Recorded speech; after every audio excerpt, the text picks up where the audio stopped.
大家好，歡迎收聽夜無限2月1號嘅賽馬心水分析啊！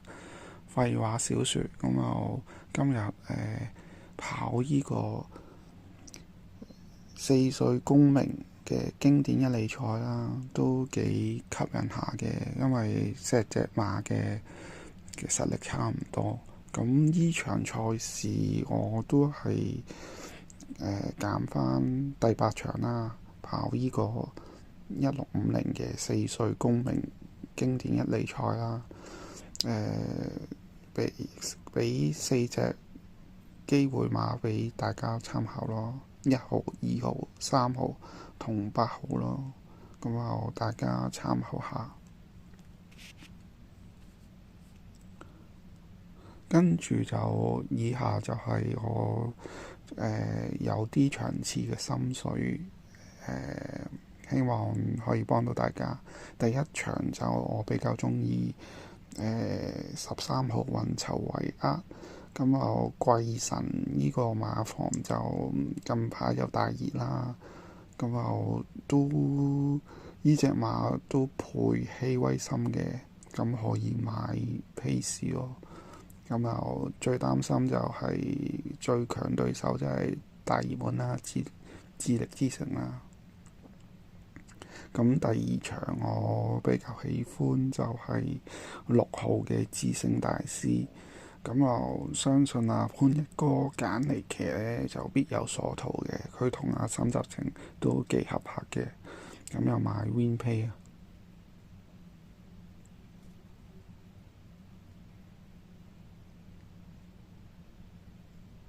跟住就到第5場，我比較中意快樂高神區啊，5場3，因為上次都有揀嘅，但係上次有啲意外呢，擠咗，佢上唔到，俾人阻，即係上唔到，咁可能今次就保重翻咯，買翻 Win Pay。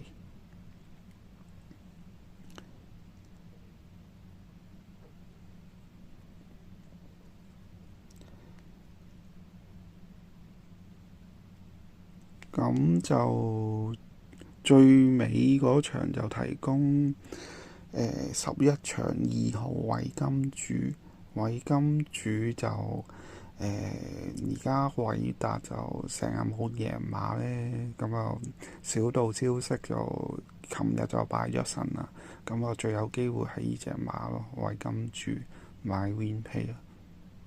咁啊另外第4場呢，博隻冷嘢4場4龍至尊，咁啊馬有質素，而家減咗好多分啊，咁隨時可以喐手噶啦，咁梗係最大對手嘅大熱門跨境豪駿馬啦，係啦。咁啊以上就係我嘅提供，希望可以大家參考一下咯，係啊。咁啊唔啱就啱就落去使啊，唔啱就擺低啊。咁又最後都係提供呢個戒賭熱線啊，1834633啊。咁啊，如果有咩問題都情緒上啊，咁啊賭到出晒事啊，就可以打佢嘅電話1834633戒賭熱線，24小時服務。咁啊，希望可以幫到大家啦。下次再見面啦，拜拜。